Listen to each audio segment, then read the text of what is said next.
Hola gente, bienvenidos a 50 Maestros, un podcast enfocado en hacer famosa a la gente correcta. Hoy ya vamos a tener un capítulo espectacular. Estamos con alguien que marcó mucho mi infancia. Su nombre es Giovanni Mayancela, yo le digo el Jovita. Yendo a la parte formal, Jovita se ha desarrollado mucho en la parte deportiva, específicamente en el fútbol. Fue mi profesor de cultura física y también entrenador. Fue la persona que me metió el bichito del fútbol y de querer ser futbolista profesional, y es una locura. Bienvenido, Jovita. Gracias, Mateo, muchas gracias, en verdad, un gusto poder saludar el grupo, un gusto poder compartir a los años, ¿no? La época desde la primaria, secundaria, y bueno, yo pienso que lo mejor que a uno lo que le da la vida y le da el deporte es la amistad, y es un gusto volver a saludar. Sí, creo que el tema de las relaciones es súper importante, porque uno está en el colegio, en la universidad, y le va al profesor como el enemigo, pero realmente el tener esa relación de llamarle, no sé a los cuántos años estamos conversando, será unos 6 años Sí, capaz, sí, y tener esa misma relación y recordar cosas es chéverísimo. es lo mejor, pienso que es lo mejor y uno creo que dentro de este largo camino, ¿no? De la docencia y todo, creo que lo mejor es poder dejar huellas. Y la mejor huella es el dejar una buena amistad y el encontrarnos en la calle, el cruzarnos. Y ha pasado con muchos, ¿ah? Con muchos chicos que fueron mis alumnos y bueno, para mí es un gusto y un orgullo poder volverlos a saludar. ¿Y sabe cuál creo que es el tip ahí? Y que usted lo ha desarrollado siempre, el ser buena persona. Cuando uno es buena persona, se hace memorable. Una de las cosas fundamentales que yo siempre me llevo es el sentido de la humildad. Para mí es una de las partes importantes en la vida y creo que es la llave que te abre muchas puertas, ¿no? Entonces, el sentido de humildad de lo que uno puede transmitir en diferentes personalidades. Uno se topa dentro de un grupo con varias personalidades, chicos que muchas veces tienen problemas aparte de, entonces uno tiene que saber llegar y creo que el sentido de humildad a uno lo pega y eso es lo que podemos transmitir y eso creo que a uno lo puede llevar a cosas grandes. En este sentido, mire, el asunto del fútbol comprendido con humildad y muchas cosas que pueden pasar a futuro, la perseverancia, la constancia, pueden en verdad llegar al éxito. Qué importante la humildad. Ya les vamos a contar cómo el Jovita me dio un baño de humildad más adelante. Pero hay una pregunta que yo siempre le he querido hacer. No se dio la oportunidad en el colegio, no sé por qué, pero la tengo guardada, creo que ya 10 años esta pregunta. Uno de mis mayores sueños siempre fue el ser futbolista. Tenía metido en la cabeza, quiero ser futbolista. Usted, Jovita, jugó en el Deportivo Cuenca. ¿Qué se siente ser futbolista? ¿Cómo es ese proceso, esa experiencia? Creo que es el sueño de todo niño, ¿no?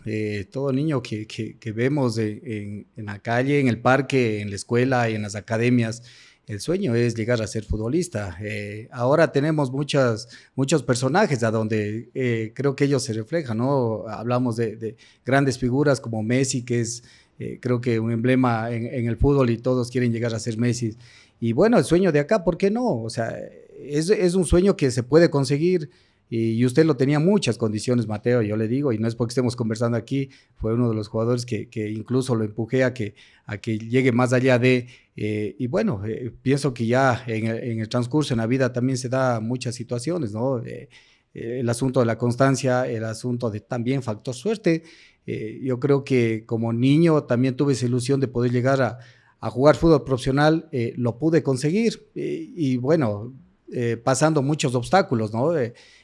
Yo también hice mis categorías inferiores en el Tecniclub, una de las mejores instituciones en la parte formativa, y ya llegar a la parte profesional, pues es un paso grande, donde uno se topa con de pronto jugadores que días atrás o meses, años atrás, uno lo veía desde la grada, yo me iba a ver los partidos de Cuenca y después que esos señores pasaban a ser mis compañeros, entonces sí es algo grande. ¿Y qué sintió? ¿Cuál fue ese sentimiento de decir, lo logré? Bueno, primero el tener un agradecimiento a muchas personas, ¿no? Mis entrenadores. Yo tuve muchos entrenadores en mi vida futbolística y grandes jugadores, ¿no? Recuerdo mucho a Jorge El Bombo Alarcón, exjugador de Deportivo Cuenca, a mismo Rodolfo Piazza. Y luego cuando pasé a Tecniclub tenía a Rodrigo, a Raúl Juca, que en paz descanse, a los hermanos Juca, a Néstor Bernal. Y cuando llegué ya a nivel profesional, la persona que me abrió las puertas y me dio la oportunidad fue Juan Ramón Silva, que yo me llevo muchísimo de profe Silva, el asunto primero que él trata de llegar a la persona, y es por eso que yo aprendí mucho, absorbí, y eso es lo que pude transmitir, porque antes de la parte profesional él trataba de ir a la parte humana, y eso es lo que yo pude transmitir en ustedes.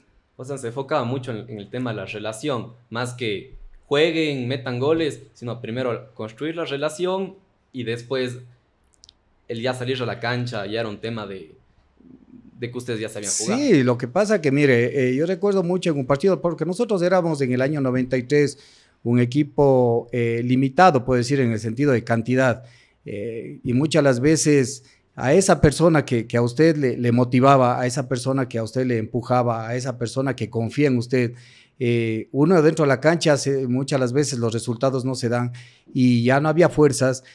Recuerdo alguna vez en un partido en Manta, me di la vuelta y le vi al profesor Juan Ramón Silva en la banca de suplentes y un poco preocupado, o sea, muy preocupado, porque a veces, y creo que ahí donde uno saca más fuerzas y poder esforzarse por aquella persona que confía en usted. Y las cosas se fueron dando. Nosotros, el primer año que debuté, se convirtió en un gran año para mí, que a finales del 93, pues fui convocado a la preselección del Ecuador, la sub-23. Qué bestia, Jovito, usted llegó súper lejos. Bueno, creo que siempre le queda a uno también ese bichito de podía haber llegado más, ¿no? Ese agridulce. Claro, porque, mire, a ver, en mi primer año que debuto en el 93, con miedo, obvio, mi sueño, cuando recuerdo mucho, me fui a probar, había como 100 personas probándose y yo estaba con un grupo de amigos de los cuales dije, no, no creo que voy a llegar. O sea, siempre hay la parte negativa también, ¿no es cierto? Uno dice, no. Uno se autosabotea. Sí, dice, no, no, no voy a llegar. Incluso me quería retirar de aquella práctica que era en el cuartel Calderón. Y con el empuje de mis amigos, me dice, no, vamos, quedémonos y probémonos. Me probé, habían 6 prácticas de fútbol, recuerdo, era miércoles, sábado, y la primera práctica aquella fue un día miércoles, en donde jugué creo que unos 15, 20 minutos, profesor Silva me llamó, me preguntó mi nombre, mi edad, todo, hasta ahí llegó, mis amigos me decían, ¿y qué te pasó? ¿Qué te dijo? ¿Cómo? Digo, no, solo me preguntó cómo te llamas. No, no, dice algo más, digo, no, eso me dijo. Resulta que al día sábado, que era la segunda práctica de fútbol, llego creo que unos 5 minutos tarde y ya estaban calentando y el profesor Silva me acerco y le pregunto, digo, profe, disculpe, el bus me deja al otro lado de la ciudad y vine corriendo. Y me dice, ¿está tarde? Le digo, sí, profe, el entrenamiento era a las 12, eran las 12:05 y discúlpeme, le dije, ¿puedo integrarme al entrenamiento? Me dijo, no. Entonces a uno, chuta, el baldazo de agua fría y me dijo, no, ya no quiero que venga y yo quiero que usted el día lunes baje ya al equipo de primera, 9 de la mañana en el estadio. Yo, o sea, chuta, ¿cómo? Y bueno, desde ahí mi sueño ya estaba en el equipo de primera. Mi sueño era llegar a jugar, ojalá algún día, unos 10 minutos a nivel profesional. Pero se fueron dando las cosas que jugué desde el primer partido contra el Deportivo Quito. Antes se cantaba el himno nacional en los partidos y recuerdo que cuando cantábamos el himno nacional yo me viraba a ver a los jugadores del Quito y eran todos los himnos que yo les veía en la televisión o desde el graderío. Y bueno, se fueron dando las cosas. Recuerdo mucho en Deportivo Quito, Ulises de la Cruz estaba en la banca de suplentes, Marlon Ayoví de igual manera, y jugadores que llegaron, ¿no? Cuando estuve en la sub-23 me encontré y era compañero mío Agustín Delgado, Iván Hurtado, Segundo Matamba, Ulises de la Cruz, Wellington Sánchez, el Chino Gómez, o sea, en sus respectivos equipos nos encontrábamos, era en cancha de rivales. Pero cuando acudí a la convocatoria en Quito, pues me encontré con ellos como compañeros y bueno, ya de ahí para adelante fue otra historia. ¿Cómo era la gestión del liderazgo ahí entre director técnico y capitán del equipo? Uno siempre le ve al capitán con la bandita, pero uno se pregunta, alguien que no sabe de fútbol dice, ¿y qué hace el capitán? En ese caso, ¿qué hacía el capitán? ¿Qué destaca usted? Bueno, cumple un papel fundamental, ¿no? El capitán del equipo, ¿no? Actualmente el capitán no es el que de pronto el que mejor juega, no, el capitán en verdad es un líder porque es el portavoz del grupo de jugadores hacia el cuerpo técnico o dirigentes. El capitán es el que pelea por el grupo. El capitán es mire lo que pasa cuando no pagan los sueldos, por ejemplo, el capitán es el que va y discute. Cuando hay premios de por medio, el capitán está al frente. Se hace hasta gestiones internas. Por supuesto, es que nosotros, hablo del equipo, se apoya en el capitán. Y el capitán es el que va y defiende. Y muchas las veces el asunto liderazgo es muy importante. Y también el asunto de afinidad, ¿no? La amistad que se lleva en el grupo es fundamental. Todos hablamos de que, bueno, un equipo de fútbol es una familia, todo, pero bueno, también hay partes que no sucede tal, hay grupos, hay ciertos, pero la idea es conformar un buen grupo. Recuerdo nosotros ganábamos en sucres en aquel tiempo y bueno, llegábamos tarde y había las multas.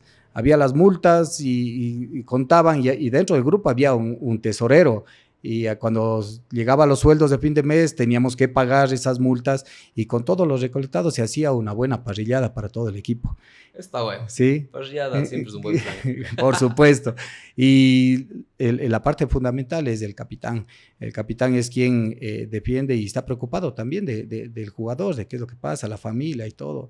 Esperemos ahora ver cómo se maneja, porque bueno, los equipos en sí tienen 1, 2, 3 capitanes, ¿no es cierto? No solamente uno. Y creo que la parte del liderazgo es fundamental. No solamente hablo dentro del fútbol, sino a nivel general. Yo creo que usted me dio una de las lecciones de liderazgo y un baño de humildad enorme. Para no hacerles largo el cuento, nosotros jugábamos, éramos, creo que como los galácticos del Real Madrid, por así decirlo, o como el Paris Saint-Germain que tenía en esa época Messi, Mbappé, Neymar. Todos jugaban súper bien, pero los egos eran por las nubes y una de esas le suben a mucha gente del inferior a la selección en la que jugábamos nosotros, nos molestaba, tuvimos mala conducta, lo tengo que admitir, yo tuve muy mala conducta, y una de esas viene el Jovita y nos dice, ustedes ya no pueden formar parte de la selección. El campeonato iba a ser, me parece, un par de semanas, nosotros con la ilusión, y nos dicen, ustedes ya no van a poder formar parte de la selección por tal, tal y tal, y fueron ese campeonato con la inferior, y déjanos a nosotros una lección de humildad, de decir, nadie es imprescindible aquí, todos se pueden reemplazar, y más que el jugar bien es un tema de actitud, de valores, de buena conducta, de disciplina. ¿Cómo fue eso, Jovita? O sea, a mí me dolió muchísimo en esa época, pero ahora, ya después de unos 10 años, creo que es algo que rescato mucho, que me sirvió para crecer como persona y tener ese baño de humildad. Me alegra mucho. Y mire, de pronto uno no lo hace de mala manera, ¿no? Sino que sabemos de que una de las partes fundamentales en el deporte y en la vida es la disciplina. Uno con disciplina, pues, consigue muchas cosas. Y es lo que lamentablemente sucedió, como usted dice, Mateo, en aquel tiempo, en donde, no sé si tenían 12, 13 años.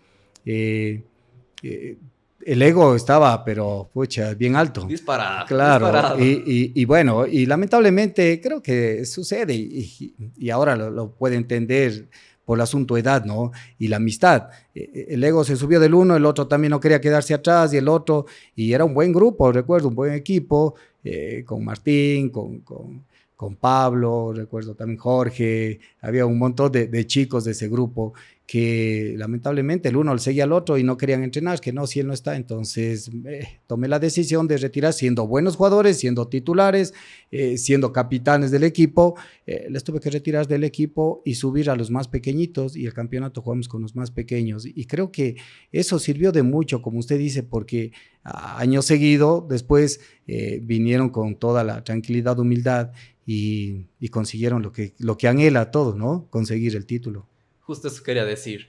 Este año no pudimos jugar, lo vimos desde la grada, con unas caras de él y usted lo veía desde el otro lado, todos decepcionados, bravos, pero uno hace la autorreflexión y al siguiente año nos llaman y a todos bajadas las revoluciones y jugamos un campeonato, creo que el campeonato de nuestras vidas, que siempre quisimos ganar, no se nos daba por X factor, pero en ese todos muy humildes, muy conscientes, la relación entre todos era mucho mejor, con usted igual, cero resentimientos. Y llegamos a ganar el campeonato contra el equipo más difícil, que muchos jugadores jugaban en el Cuenca. Claro, así es. Nosotros algunos eran por hobby, otros sí era amor al equipo y entrenábamos en otros lugares, amor al fútbol, y logramos ganar. Pero ya era mucha humildad de decir todo lo que tuvimos que pasar para llegar a esto. Y creo que ahí entra mucho el tema del liderazgo, de cómo lidiar con los egos, de decir, no, yo prescindo de ellos a que tengan su momento de reflexión, siguiente año les llamo y ganamos. Algo tuvo que estar bien Claro, hecho ahí. pero hay que considerar también que, obvio, el dato de ya separarlos del equipo, el malo de la película era uno, ¿no es cierto? Había un resentimiento y, y estábamos en el mismo espacio, ¿no? Nos cruzábamos en el patio, todo. Muchas las veces yo sentía que íbamos por el mismo pasillo y mejor ustedes evitaban si iban para otro lado. Una tensión. Claro, porque no querían verle al entrenador, porque de pronto hasta llegaron a caer mal, si cabe el término. Pero al año siguiente volvieron a integrar el equipo porque les gustaba el fútbol. Y uno que está al frente está como guía para eso. Luego conversamos con el grupo y se les hizo reflexionar y se les hizo caer en cuenta que condiciones las tienen y las sobra. Lo que faltaba era, sí, asentar los pies sobre la tierra y llegar. Y como usted lo dijo, mire, recuerdo mucho a aquella institución que tenía muchos jugadores en el Deportivo Cuenca, en las inferiores, y los nuestros casi nulo, ¿no? Y a puro corazón, a puras ganas, una charla, una motivación, les llegaba de una u otra manera a tratar de pincharles y saber que ustedes podían y lo pudieron hacer en base al grupo, en base a la unión, que eso es muy importante también. Creo que la unión es fundamental. ¿Cómo hacía usted para mantener su unión en el equipo, de que todos lleguen motivados, ya sea en clases de cultura física? Conversaba aquí con la Nela en la oficina y decía, chuta, para algunos cultura física era la materia más fea porque no nos gusta el deporte, pero con usted era como que todo fluía y la clase se daba de por sí, el entrenamiento también era chévere, uno disfrutaba. ¿Cómo hacer para mantener su unión en el equipo y esa motivación de que la gente diga, quiero estar ahí, quiero hacer, porque sé que estoy construyendo algo que después va a rendir sus frutos? Por supuesto, yo creo que uno que está al frente de una asignatura, en este caso, ¿sí? Alguien puede estar al frente de una empresa, tiene que tratar de motivar, ¿no? En mi caso, a los estudiantes, para tratar de que se encariñen con la asignatura. El tratar, mire lo que es el polo opuesto, ¿no? A ver, educación física no es matemáticas. Las matemáticas, muchos de un, a ver, de 20 alumnos, 5 les gustará, 15 no nos gusta. Y me incluyen eso, no me gustaba, pero tenía que aprobar matemáticas, tenía que estudiar. En Claro. cambio, la educación física también, hay muchos chicos que no tienen las mismas capacidades, destrezas para poder, pero tenía que engancharles de una u otra manera y esa era base de juegos. Y era base de juegos, el poderles encariñar con la materia y también la disciplina, porque pasa igual en el fútbol. Yo en las instituciones o los equipos que trabajo, lo primero que pido, sea a las autoridades o dirigentes, es que el equipo esté uniformado, que el equipo tenga su camiseta de entrenamiento, todos del mismo color de camiseta. ¿Por qué? Porque vienen esas diferencias, ¿no? Cuando hay un equipo, una academia, el uno va con la camiseta del Real Madrid, el otro del Barcelona, el otro del PSG, o sea, crea ya incluso ese ego que cada quien quiere sobresalir. En cambio, todos al tener el mismo color de camiseta, todos están iguales y sabemos que todos tenemos que empujar para el mismo lado, Sentido de pertenencia. por supuesto. Amor a la camiseta, el auténtico, por más cliché que suene. Es que así tiene que ser, yo creo que tiene que ser así y uno tiene que tratar de enamorarse del club, del equipo, de la empresa, a donde uno tiene y quiere llegar lejos. No, y definitivamente la pasión creo que es el ingrediente fundamental para que todo fluya. Si es que uno no está apasionado, está forzado, no le salen bien las cosas. Creo que no, lo forzado, lo que uno está bajo la presión nunca va a resultar, ¿no es cierto? Uno primero tiene que salir del cariño. Si a mí me gusta, si a mí me gusta el atletismo, pues bajo entrenar. Si a mí me gusta el fútbol, pues bajo entrenar. Es porque a mí me gusta, yo elijo eso. Entonces, el hecho que yo elegí cierta actividad, pues ya de aquí en adelante tengo que ponerle ganas.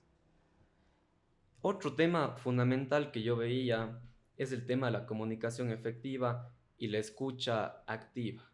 ¿Cómo le ves usted dentro del vestuario y allá en un tema de herramientas para la gente que nos está viendo, para los emprendedores? Que todo esto que estamos diciendo se puede aplicar a una empresa, no solo a un equipo de fútbol, en un colegio o en cualquier lugar, sino es algo que se puede aplicar en todo lado. Mire, yo creo que es la parte fundamental. La parte fundamental es el asunto de comunicación, ¿sí? A ver, si tomamos relación primero el asunto deportivo, el director técnico quiere llegar a sus alumnos con cierto mensaje, estrategia, qué sé yo, la parte de comunicación es fundamental. Si el equipo quiere o algo no está, también puede decir. Sí, existe liderazgo, como habíamos hablado con el caso de un capitán. Ya en el caso empresarial, yo creo que el jefe, no sé si el gerente, el dueño, el presidente, tiene que tratar de ganarse al grupo de empleados. Sí, creo que es la parte fundamental, porque quienes atraen a la clientela son los empleados, ¿no es cierto? Ellos son quienes están directamente relacionados con la parte de la clientela. Si yo quiero vender algo, pues tengo que tratarle bien, pero si de pronto desde la parte de arriba existe un maltrato, qué sé yo, el empleado no va a tratar de ponerle ganas para que esto empuje. Totalmente. Y el tema de la escucha activa es algo que a mí me rompió la cabeza. Justo me leí un libro ahora que se llama Liderazgo, Inteligencia Emocional, que hicimos un club de lectura aquí en la oficina, todos nos leímos. Y el tema de la escucha activa es algo súper interesante porque, digamos, en una charla técnica, en un equipo de fútbol, en una empresa, alguien está en la computadora o viendo para otro lado, es lo mismo que nada. Uno como dirigente, como líder, si es que no le están parando bola, se llega hasta incluso sentir mal, porque no siente esa desconexión. Entonces, este aquí es un libro súper interesante y ustedes que están metidos en todo este asunto del emprendimiento, le hablo a la comunidad, nosotros tenemos una suscripción en Ulpi que se llama de Emprendedor Empresario, en la que hablamos de muchísimos libros, tips prácticos. Sabemos que leer puede ser complicado, pero ese trabajo lo hacemos nosotros. Los tips te damos a ti.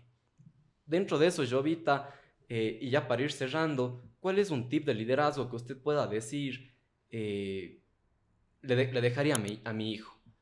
Si es que yo ya parto del mundo y algo quiero dejarle a mi hijo, ¿qué tip de liderazgo le dejaría? Mire, partamos del asunto de humildad, ¿no es cierto? Yo creo que la parte, y siempre yo me manejo del tema humildad, eh, el asunto que yo he compartido con mi hijo, que esperemos a futuro, eh, está encaminado casi en la misma profesión de mí. Eh, el caso de mi hija, por ejemplo, mi hija también trabaja en asunto de negocios. Entonces, ya hemos hablado del asunto de ellos tomar cierto un liderazgo, pero con humildad. ¿Sí? El poder transmitir, el poder conversar, el poderse ganar. ¿Por qué? Porque esto es de amistad. ¿Sí? Usted toca las puertas y sabe cómo es, qué tipo de persona es. Usted puede dejar abiertas muchas puertas. Entonces, el asunto de comunicación, liderazgo y sobre todo humildad es fundamental, creo que en la vida. Creo que lo más importante de este capítulo es el tema de la humildad, pies en la tierra, no volar tanto, en sueños quizás sí, pero en tema de actitud, siempre estar tranquilo, con los pies en la tierra, reflexionando, no tan egocéntrico. Al final el ego es la falta de conciencia. Entonces, qué interesante eso, Jovita. A la final, creo que el tema del liderazgo es súper amplio y con este libro que les recomiendo, nos sirve para darnos cuenta que la inteligencia emocional es un factor impresionante. Uno puede ser una persona súper inteligente, pero es que no tiene tacto con la gente, no sabe cómo conducir a un equipo, no sabe cómo hablar con la gente, no sabe cómo crear relaciones, fracasa. Y en muchas de las empresas, estas personas que son inteligentes, pero que no tienen inteligencia emocional, o sea, no saben cómo relacionarse con las demás personas, terminan saliendo de las empresas, por más que sean inteligentes. Mire lo que pasa y tomamos relación eso con el deporte y le hablo directamente con el fútbol. Y justo le toqué el tema de una persona como Juan Ramón Silva, que es una persona que sabe tratar a la gente, al jugador, al ser humano. Y también me he topado con técnicos de otros equipos que era a puro insulto, ¿sí? Los jugadores dentro de la cancha, obviamente, entre ellos, entre labios, o sea, por poco respondían barbaridades, pero sabían que el técnico está allá y no podían decirle nada porque de pronto le sacaban del equipo, pero era un trato fatal, era un trato terrible, con insultos, con todo, y era la otra cara de la medalla, ¿no? Muchísimas gracias, Jovita. Y ya sabe, está aquí su podcast favorito en el que siempre decimos la misma frase. Profesores hay muchos, maestros que nos dejan lecciones para toda la vida, pocos. Muchas gracias.